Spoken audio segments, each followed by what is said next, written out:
आपण पाहत आहात तेज तुफान न्यूज, न्यायिक व निर्भीड बातम्यांचे सर्वांचे आवडते नेटवर्क। ताई तुमचं नाव सांगा। अर्चना राजेंद्र कानडे। गाव कोणतं आहे? कळम। कळम। विधानसभेची निवडणूक आलेली आहे। सरकार महायुतीचं सरकार होतं यापूर्वी। आता सरकारने विविध योजना आणल्या, ज्यामध्ये लाडकी बहीण योजना असेल, लाडकी बहीण योजनेचे पैसे येतात का तुम्हाला? हो आले ना। आले? सरकारबद्दल समाधानी आहात का? हो आहे ना। आहे? हे सरकार परत यावा अशी तुमची इच्छा आहे का मनापासून? अगदी मनापासून येणारच। येणारच का? सरकार जर आणायचं म्हणलं तर आपल्याला मतदान करावं लागेल। हो करायचं। बरोबर? हो। मग आता आपला कौल कुणा माग, महायुती सरकार माग आहे का? हो आहे ना। आहे? मग आता जर आपला कौल महायुतीच्या सरकार मागे आहे तर तालुक्यामध्ये आपण आता पुन्हा मागे उभं राहायचं? मग आता नामदार दिलीपरावजी वळसे पाटील साहेबांच्याच मागे। हा, त्यांच्या मागे का बरं? साहेबांनी म्हणजे आंबेगाव तालुक्याचा खूप चेहरामोहरच बदललेला आहे। साहेबांनी डिंबे धरणामुळं हरित क्रांती आंबेगाव तालुक्यामध्ये झालेली आहे, त्यामुळे शेतकरी राजा खऱ्या अर्थाने सुकवलेला आहे। आज 12 महिने आपल्याकडे पाणी असतं। आता मी मूळ रांजणगावचे आहे, पण तिकडच्या भागांमध्ये वगैरे पाहिलं की खूप दुष्काळी भाग आहेत तिकडं, पण ते सगळेच बोलतात की आल्यावर तुमच्या इकडची शेती वगैरे इतकी सुंदर असते, तुमच्याकडे पाणी भरपूर आहे। तर आम्ही अगदी आनंदाने सांगतो की सगळी साहेबांचीच कृपा आहे, म्हणून त्यांनी एवढा चेहरामोहरा बदललेला आहे। ह्यावेळी आपण कोणाला आमदार करायचं? मग आता दिलीपरावजी वळसे पाटील साहेबच आमदार? हो, त्यांनाच निवडून द्यायचं। त्यांनाच निवडून द्यायचं।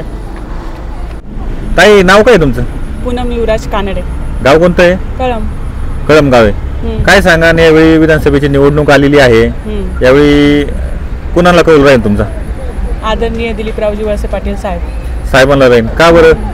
कारण जसं कुटुंबामध्ये कुटुंब प्रमुख असतो, तसं साहेब आमचे आंबेगाव तालुक्याचे कुटुंब प्रमुखच आहे। मी जसं लग्न करून 15 वर्ष झाली इथे आलेली आहे, तसं साहेब हेच आमचे भाग्यविधाते आंबेगाव तालुक्याचे आहेत। त्यामुळं अजून काय कारण आहेत? अजून भरपूर जे काय आंबेगाव तालुक्यामध्ये विकास कामं म्हटलं तर साहेबांच्या नावाशिवाय दुसरं काही म्हणजे मी जरी पाहते तसं तर त्या व्यतिरिक्त विकास कामेच नाही असं माझ्या माहितीनुसार तरी आहे आणि आहेच ते। कळम गावामध्ये फिरता, महिलांचा काय सांगा? महिलांचा कौल कुणाकडे, कल कुणाकडे? 100% वळसे पाटील साहेबच। वळसे पाटील साहेब। यावेळी महिला कुणाला मतदान करतील काय अंदाज? साहेबांनाच करणार। साहेबांना करतील? यावेळी पुन्हा कोण आमदार होईल? साहेबच होणार। होतील? होतील। काय तुमचं नाव सांगा? मी सारिका नरेन कानडे, मी कळम मध्ये राहते। कळम मध्ये राहत आहे। आता जे महायुतीचं सरकार जे होतं, तर सरकारबद्दल समाधानी आहात का तुम्ही? हो आहे। काय कारण सरकारबद्दल समाधान, काय फायदा झाला तुम्हाला त्यांचा? आता लाडक्या बहीण योजनेचे पैसे आले आणि छान दिवाळीचा बोनस म्हणून साहेबांनी खूपच मदत केली सर्व महिलांना, गरजू महिलांना त्याचा खूप लाभ झालेला आहे। असे अनेक त्यांनी सुविधा उपलब्ध करून दिल्या त्या महिलांसाठी, त्याच्यामुळे खूप आनंदी आहोत सगळे। सरकार येईल का पुन्हा? हो 100% येणार सरकार येईल। सरकार येणार 100%। बरं, सरकार परत यायचं असेल तर मतदान किंवा काय आपण काय कुणाला करायचं, कुणाला कौल द्यायचं आपण? आता साहेबांनाच द्यायचा। साहेब दिलीपरावजी वळसे पाटील आंबेगाव तालुक्याचे विधानसभेचे अध्यक्ष, माझे अध्यक्ष। हो माझे अध्यक्ष। बरं, का काय कारण साहेबांना मतदान करायचं? कारण महायुतीचे सरकार येत आहे तेच आम्हाला पाहिजे आहेत म्हणून। आणि जर नाही आलं सरकार तर?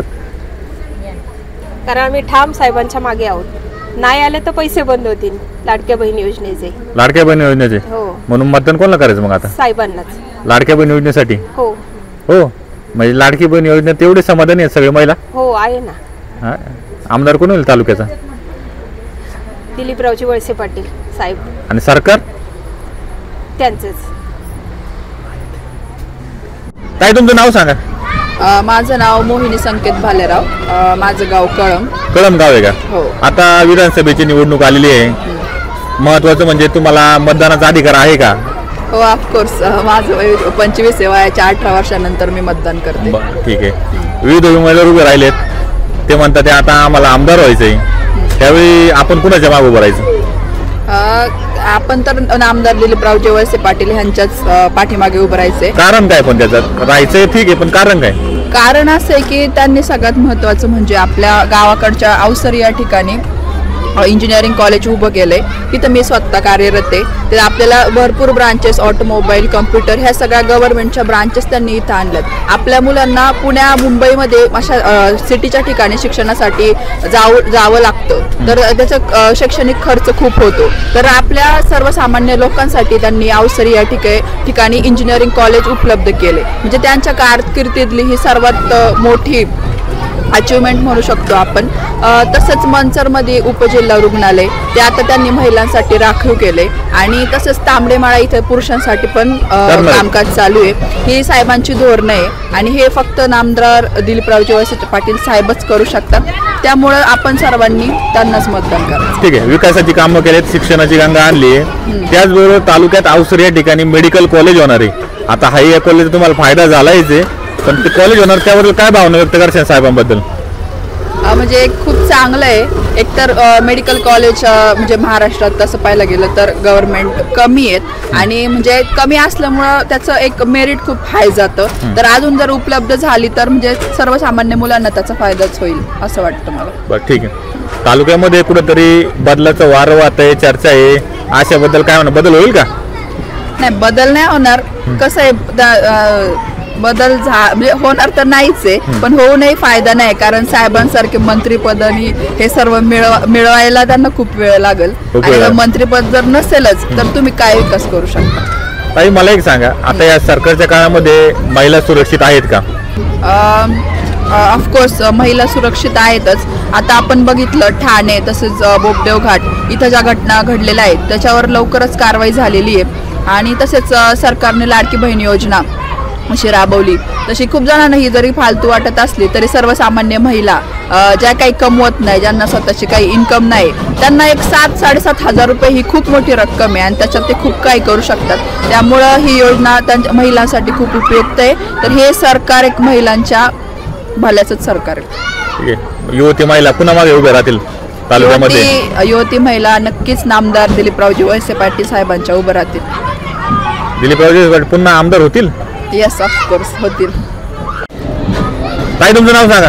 शीतल सुमेश फलके. फलके. आता गाव कोणतं आहे तुमचं? एकलेरे. एकलेरे गाव आहे. लाडक्या बहिणीचे पैसे येतात का तुम्हाला? हो, येतात ना. येतात ते? सरकारबद्दल समाधानी आहात का? हो, आहेत ना. हा, हे सरकार पुन्हा येईल का? येईल ना. असे महिलांना जर पैसे महिन्याला भेटत असतील तर येणारच आहेत. त्या खुशच आहेत महिला. खुश आहेत. हा, आंबेगाव तालुक्यामध्ये विविध उमेदवार उभे आहेत. जो तो म्हणतो मला आमदार व्हायचंय, काय सांगा यावेळी आमदार कोण होईल या ठिकाणचं? आपले वळसे पाटीलच होते. दिलीपरावजी वळसे पाटील. हो, दिलीपरावजी वळसे पाटील. दिलीपरावजी वळसे पाटीलच का? त्यांचं काम चांगलं आहे आणि गरिबांना पण म्हणजे त्यांचा ते विचार करतात. हो. यावेळी महिला पुन्हा मागू उभं राहतील सगळ्या? आपले पाटलांसोबत, दिलीपरावजी वळसे पाटलांसोबतच उभं राहतात. ताई, नाव काय तुमचं? पूनम युवराज कानडे. गाव कोणतं आहे?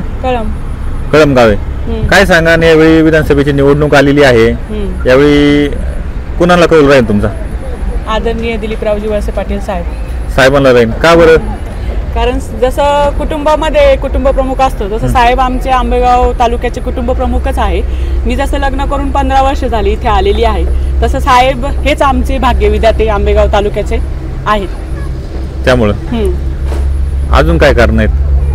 अजून भरपूर जे काय आंबेगाव तालुक्यामध्ये विकास कामं म्हटलं तर साहेबांच्या नावाशिवाय दुसरं काही म्हणजे मी जरी पाहते तसं तर त्या व्यतिरिक्त विकास कामेच नाही असं माझ्या माहितीनुसार तरी आहे आणि आहेच आहे. ते कळम गावामध्ये फिरता, महिलांचा काय सांगा, महिलांचा कौल कुणाकडे, कल कुणाकडे?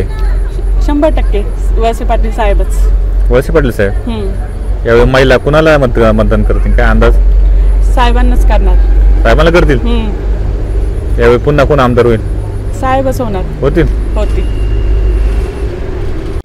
काय तुमचं नाव सांगा. मी सारिका नरेन कानडे. मी कळममध्ये राहते.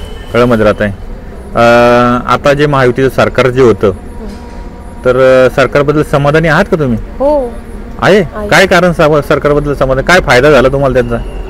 आता लाडक्या बहीण योजनेचे पैसे आले आणि छान दिवाळीचा बोनस म्हणून साहेबांनी खूपच मदत केली. सर्व महिलांना, गरजू महिलांना त्याचा खूप लाभ झालेला आहे.